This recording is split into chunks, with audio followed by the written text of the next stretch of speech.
Yes, I'm gonna be starting to do some paint touch-up, and I had my paint in a little gallon container like this, and I mixed this up. I've had this paint for quite some time, and it's still actually pretty good. So I'm gonna use that. I had some old craft paper, so I rolled that out. Of course, I've got my knee pad here, and I'm gonna look along the baseboard and stuff, and I just have some little cardboard strips from Triscuit. So I can just hold that down there like that. I'm still gonna cut it in very carefully down along the edge, but I'm gonna look through this whole condo and see imperfections, you know, stuff like this, just stuff that's making it look tired. Here's front entrance door, and see here on the casing, that needs to be redone. I'm gonna do a little bit down here, and here's some baseboard right as you walk in. See the mark? And I'm just gonna kind of look at that. I'm gonna look at all the trim, all the baseboards. There's another spot right there. And usually on the door jambs and stuff, here's a door. Usually the cleaners will wrap their extension cord around here when they're vacuuming and stuff, or people hit this with their luggage and stuff. See these black marks here? And then I'm just gonna kind of look at the trims and stuff and paint anywhere where I see it's needed. I'm not gonna repaint everything. I'm just gonna touch things up and make it look a little bit more presentable. Okay? And you can do stuff like that as long as you get the paint that matches your baseboard and your door frames and all that kind of stuff. You'll be good to go. See, there's some more spots down there. So I'll look everywhere. See, down in here. I'm just gonna have to be careful not to hit the carpet, etc., etc. Where I look at the bar stools, I know, you know, that's probably gonna have to be hit. Sure enough, down in there, you know. So I'm gonna spend a few hours here. Look on outside corners. Here's an outside corner. There's a little spot there. Here's another outside corner. You see, you just start looking like Joe, and you'll start figuring stuff out, and it will dress up and make the casings a little bit better. Peace, brother. Hey, I'm in Maui again, and it's good to be back, let me tell you. Okay, I can see some worn bits along right in here. So I've got, fortunately for me, I've got the same existing paint that matches all this. And they took this handle off from before, and see, this is scutcheon trim. This is called the trim right there. It was smaller than the old. See where the old has a mark right there? So I'll probably cut that in a little bit better. That's where the old one was. Look on the other side. You see, sure enough, right along there. I'll just have to be careful. I've got a little throwaway paintbrush, and I'll just take my time and check out all the baseboards, check out the trim, and actually the actual doors too. I'll look on the edges here. See, here's another little spot. Just a little dab will do ya. This whole edge will probably go up to about there or so.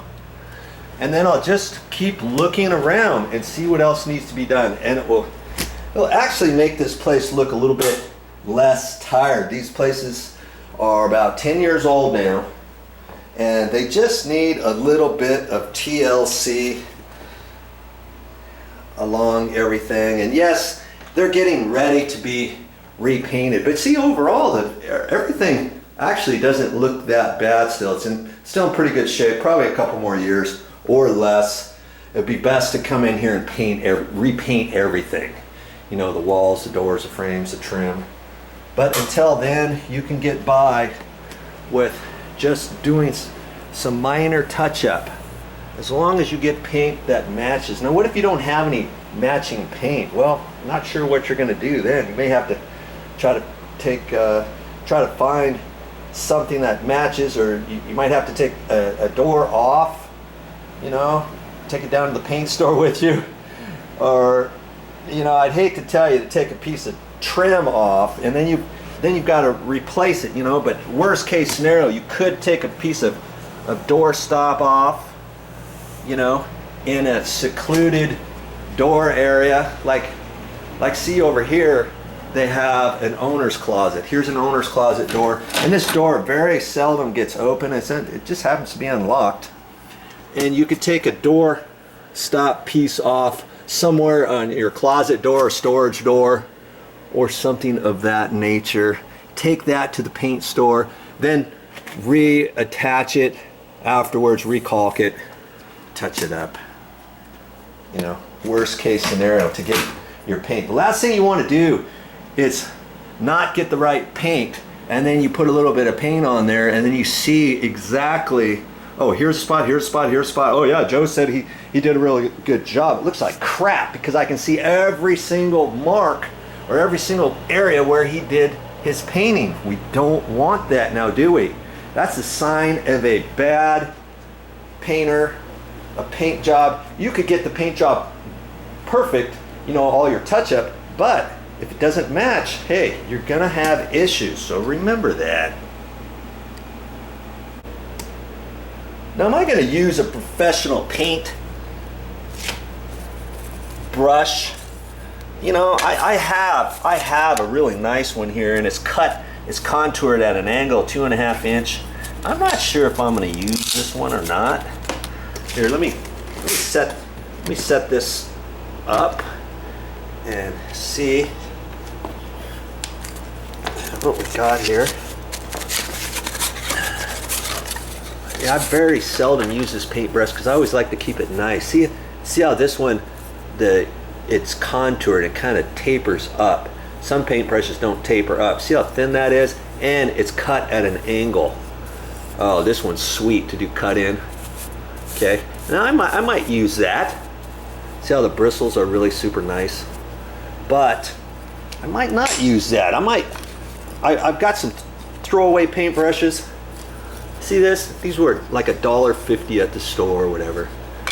And I've got them tapered. After I use it, I clean it off, and then I kind of taper it, and then I take some paper towel and wrap it up in there, you know, for next time. See, I had it in there. And then I just folded it up, you know, and kind of pressed it like that, and then when it dries, voila. Okay, I might even use one of those because I'm not doing a full paint, and this will work just fine. If you got something like that, you don't need something 2.5 inches wide.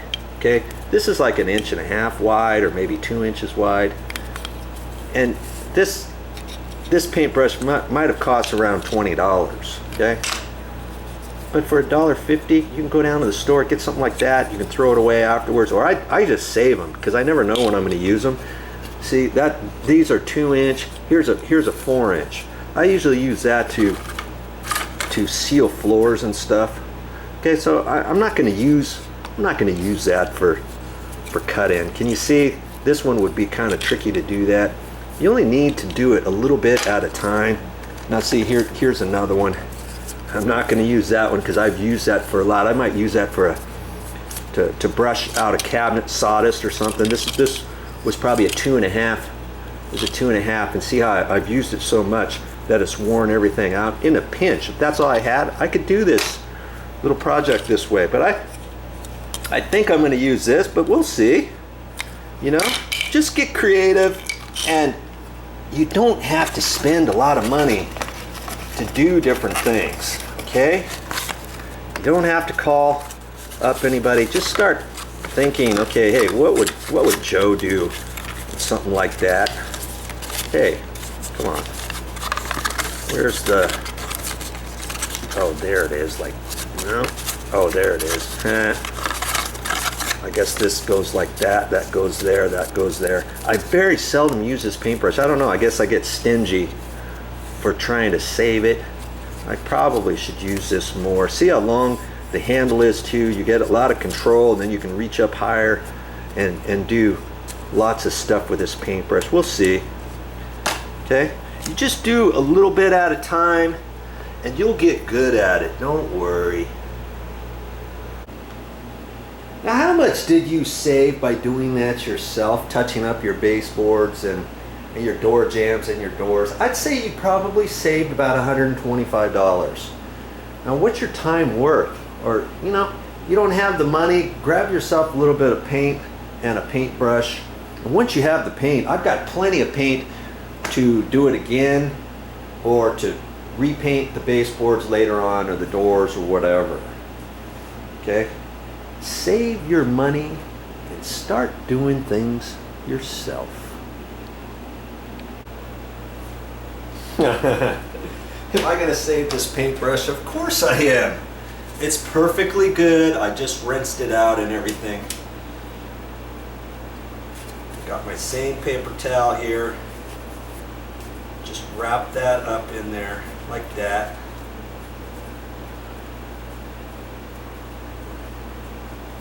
And it's good for next time I need it. Okay? Don't throw those away. I can still use this for next time, can I? It's still fine. Yeah, I think that's how I wrapped it. I can wrap it that way too. That's how I usually do it, like that. Press that and then fold that over. Okay? There you go. Ready for my next little painting project. And I'm good to go. That's all I got for this time. But I'll be back with more videos.